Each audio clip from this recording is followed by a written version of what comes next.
I'm going to abstain from giving too much information because this stalker scares the shit out of me.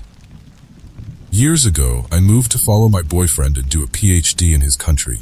I won't name the place, but it's across the ocean type of deal.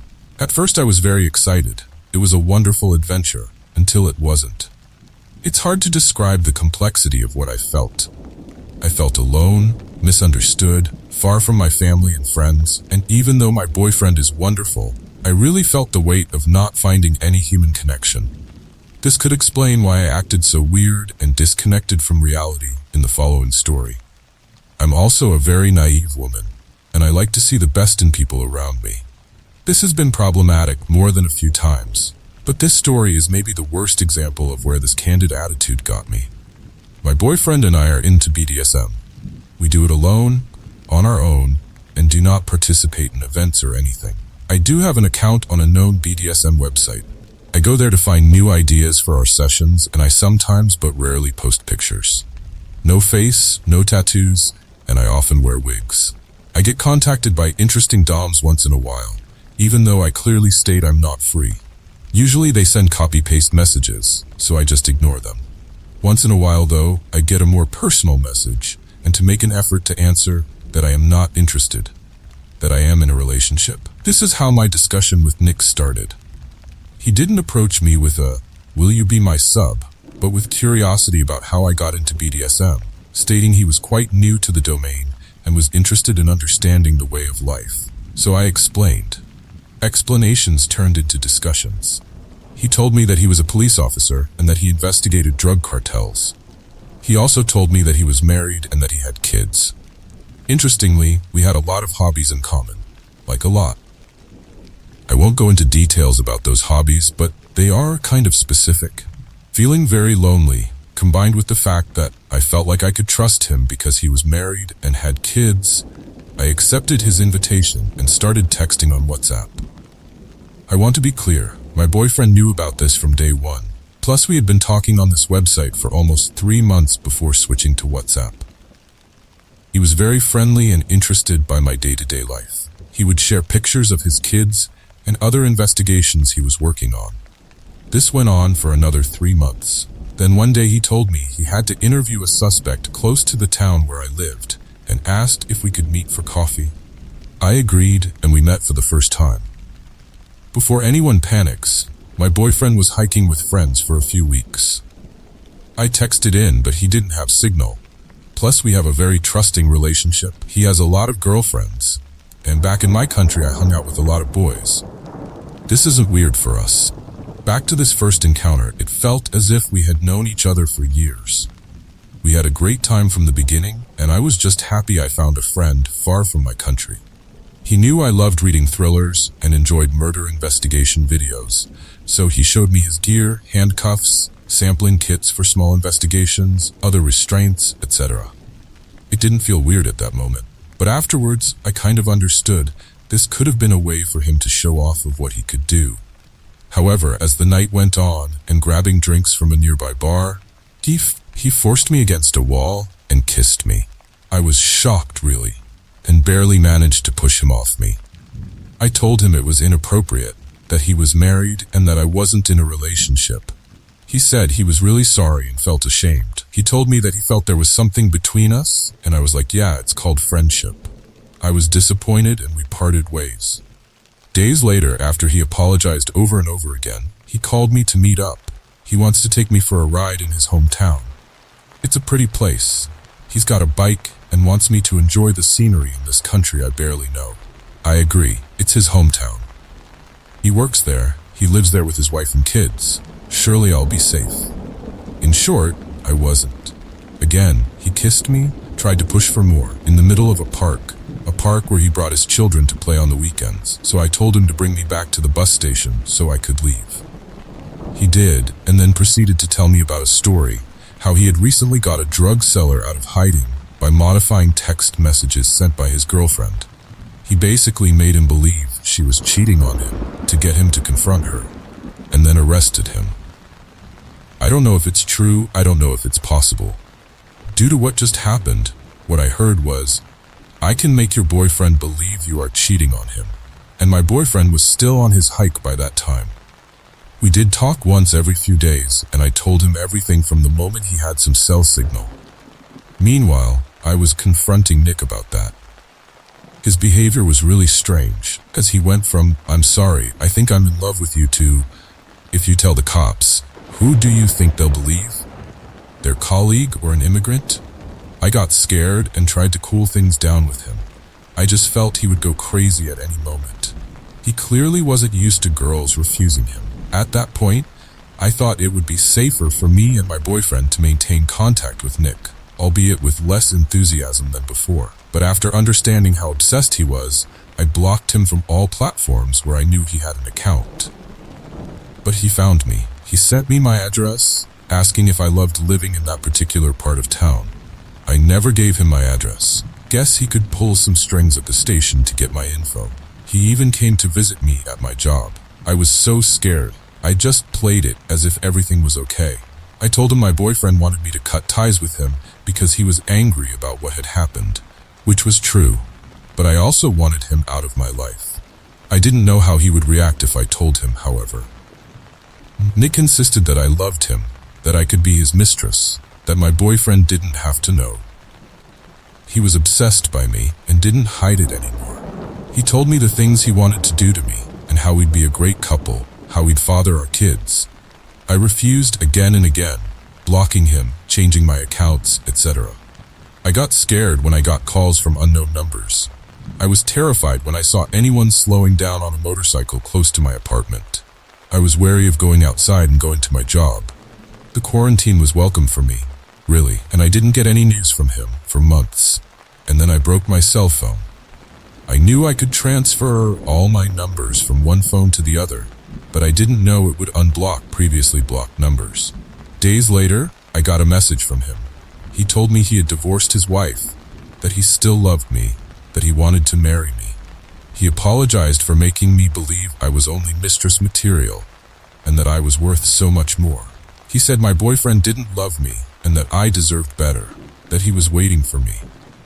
When he saw that I saw his message, he said, "Finally, I thought you'd never unblock me." Does this mean he had been sending this message over and over again in hopes I'd finally seen it? That narcissistic man used all the manipulation tactics he knew.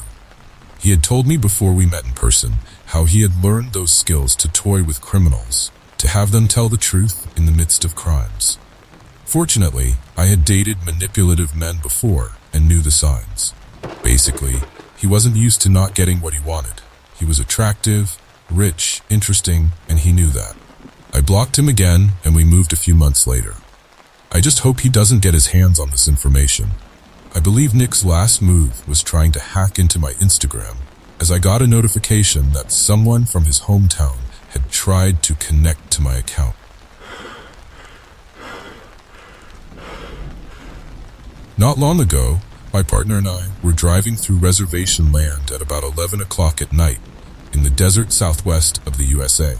We were on a major highway, but as with so many highways in that area, it's not very well used, just barely paved, and with only one lane going in each direction. No lights, just reflectors embedded in the pavement. It's not uncommon to go for an hour on this highway without seeing another vehicle. I was reading a book aloud when suddenly my buddy who was driving interrupts and pulls off to the side of the road, braking quickly. "Did you see that?" "No," I replied. "See what?" "That van, it went off the road." I turned in my seat, but couldn't make out anything, on or off the road. It was just darkness all around. He grabbed the flashlight that we keep in the car and asked me to call 911. He's in the medical profession and a lapsed licensed EMT, and I've worked in emergency response. So this isn't a super uncommon occurrence for us, although not even being able to see the accident was a first for me. I got on the phone with 911 immediately and set about trying to find a mile marker using my phone as a flashlight, eventually settling for giving them the appropriate GPS coordinates, as I had very little coverage and my GPS was acting flighty in that area. The dispatcher asked me to cross the highway carefully and try to ascertain the status of the passengers, since they had gone straight over a hill and presumably into the canyon below. I stayed on the line while I trudged over the sand dunes on the opposite side of the highway. I was a bit nervous to be walking in this area in sandals, as we had just recently been discussing the rattlesnake population in the region, and I couldn't really see where I was going and answer the dispatcher's question at the same time. But the scrubby vegetation gave me some motivation. And finally, I crested the largest dune, and I could see the outline of the accident site. On the road, the moonlight was blocked by the dunes, but on this side, it was strangely bright. It took my brain a moment to make sense of what I was seeing. They had been lucky. The van had turned on its side as it slid, and the friction from the dunes had just barely prevented the entire thing from going over the edge to the massive canyon below. My partner called out to me and asked to check on the woman in the van, and I saw that next to him, standing with a scarecrow-like stiffness, he was a young man. He looked dazed and didn't seem to be answering many questions. I got the darkest vibe off of the guy that I've ever encountered. I felt goosebumps crawling up my back, and it was just like there was a permanent ring of shadow around him. I felt very uneasy knowing that either of us were anywhere near him, and made a point to visually keep checking up on them. I proceeded to the site and around the van and called out to identify myself. I heard the voice of a woman inside, and as I walked around the windshield, I could see her. She was crouched in the passenger cabin, clearly in shock, her feet bleeding as she shifted back and forth from the broken glass of the driver's side window. A tall, willowy woman, thin and pale with dark hair. It was also a massive wolfhound that appeared equally stunned. I saw that they had managed to pry the passenger side door open. The man must have climbed out through the top that way. The woman spoke with me for a time, calmly and with an urgency I couldn't quite identify in her voice. I relayed the information to the dispatcher. Yes, it was just the two of them. No, they don't seem to be seriously injured. No, nobody had fallen asleep at the wheel. They were on their way to Texas to visit family. They were living out of the van. What I remember most clearly is that I made a couple of attempts to convince her to either climb out of the roof or through the back to clear away from the van, just to be safe, which she politely refused each time. She said that she didn't want to leave the dog. There was something just wrong about her demeanor. People react differently to stress, and she seemed alert and competent. I put it to the back of my mind, but I kept being struck by a strangeness in her handling of the situation. Dispatch and I agreed that the paramedics could probably easily break the windshield to free them. There was no sign of fuel, so it was fine for her to stay in there until they arrived. Once I double-checked that she was secure and wasn't going to go anywhere, I handed off the phone to my partner while I went out to wave to the paramedics, who had accidentally passed the site and were backing toward us from farther up the highway, looking for our flashlight thanks to the dispatcher. They pulled off a ways from the site and I began to brief them when we all heard dispatch come over the radio. Please be advised that the male passenger is AMS and considered dangerous. AMS stands for Altered Mental Status, suggesting that someone is in the normal frame of mind for any variety of reasons. We all stopped in our tracks. Paramedics exchanged a glance, and one went back to the ambulance for additional equipment. I was eager to get back to my partner to make sure he hadn't communicated that to dispatch out of concern for his safety. But when we arrived on the site, they were still talking quietly. I went to my car to find shoes for the woman. The passengers were placed in different ambulances, and the police arrived to take interviews all around. After a couple of hours, when we were back to driving, my partner proceeded to film the details.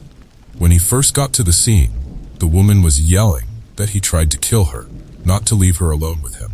She also said that if he got out, he needed to be restrained as he was a danger to himself and others. The man was very eager to be out of the vehicle. Bewildered, my partner had nonetheless helped the guy pry the door open, and once he was out, the guy had just clammed up and wouldn't do much more than nod or shake his head in response to questions. He kept thinking that the guy might take off and get lost in the desert, but in the end, he had waited. He said the guy had seemed agitated, so he was doing his best to keep him engaged and distracted until help could arrive. It was chilling to realize that what we had thought was an accident was actually a murder attempt. I really wanted to accompany the woman to the hospital, but for unrelated reasons, we couldn't remain. We went back that way during the day on our return trip a week later. We pulled over at the side and climbed over the dunes to see whether they had managed to the van over all that sand. And sure enough, it was gone.